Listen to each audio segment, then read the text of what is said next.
നമ്മളൊരു യാത്ര പോകുന്നു കൊച്ചി കാണാൻ. കൊച്ചിയിൽ അതിന് കാണാൻ എന്തുണ്ട് എന്നായിരിക്കും പ്രേക്ഷകർ ഇപ്പോൾ ചോദിക്കുന്നത്. കാണാൻ പലതുമുണ്ട്. കൊച്ചി പഴയ കൊച്ചിയല്ല. 2 വർഷം കൊണ്ട് 40 ലക്ഷം യാത്രക്കാരെ സ്വന്തമാക്കിയാണ് രാജ്യത്തെ ആദ്യ വാട്ടർ മെട്രോ കുതിക്കുന്നത്.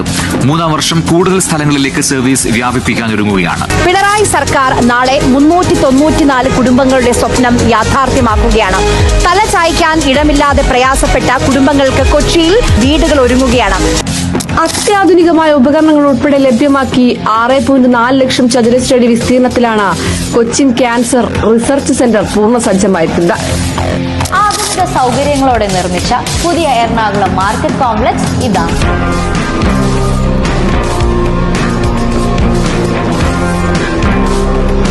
റെയിൽ, റോഡ്, ജലഗതാഗത സംവിധാനങ്ങളെ ബന്ധിപ്പിക്കുന്ന ഇന്ത്യയിലെ ആദ്യത്തെ മെട്രോ പദ്ധതി കൂടിയാണ് കൊച്ചിയിലേത്.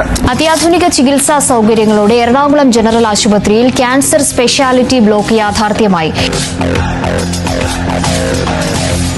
ശാപമോക്ഷത്തിനൊരുങ്ങി ബ്രഹ്മപുരം മാലിന്യ പ്ലാന്റ്. മാലിന്യ നിർമ്മാർജ്ജന പ്രവർത്തനങ്ങൾ ദ്രുതഗതിയിൽ നടന്നതോടെ മാലിന്യമുക്ത ബ്രഹ്മപുരം എന്ന വാക്ക് പാലിക്കുകയാണ് സംസ്ഥാന സർക്കാർ. എത്ര വലിയ തിരമാലകൾ വന്നാലും ചെല്ലാനക്കാർക്ക് ഇപ്പോൾ പേടിയില്ല.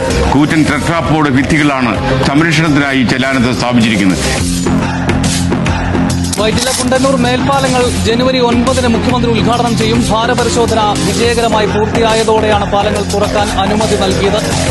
15 ഇലക്ട്രിക് ഫീഡർ ബസ്സുകളാണ് കൊച്ചി മെട്രോ ലിമിറ്റഡ് കൊച്ചി നഗരത്തിൽ ഉടനീളം എയർപോർട്ട് അടക്കം യാത്ര ചെയ്യാനായി സജ്ജീകരിക്കുന്നത്. പാലം ഫിഷിംഗുകൾ ശരിക്കും പണിതോ. അതുകൊണ്ട് ഈ പഞ്ചവടി പാലം ഇപ്പോൾ പുനർജന്മം കാത്തു കിടക്കുക. കൊച്ചി കോർപ്പറേഷന്റെ ഒരു ഇനീഷ്യേറ്റീവായ ഷീ ലോഡ്ജിലാണ് നമ്മൾ ഇന്നുള്ളത്. പല ആവശ്യങ്ങൾക്കായിട്ട് കൊച്ചിയിലേക്ക് വരുന്ന ലേഡീസിനുള്ള ലോഡ്ജ് ഫെസിലിറ്റിയാണ് ഇത്.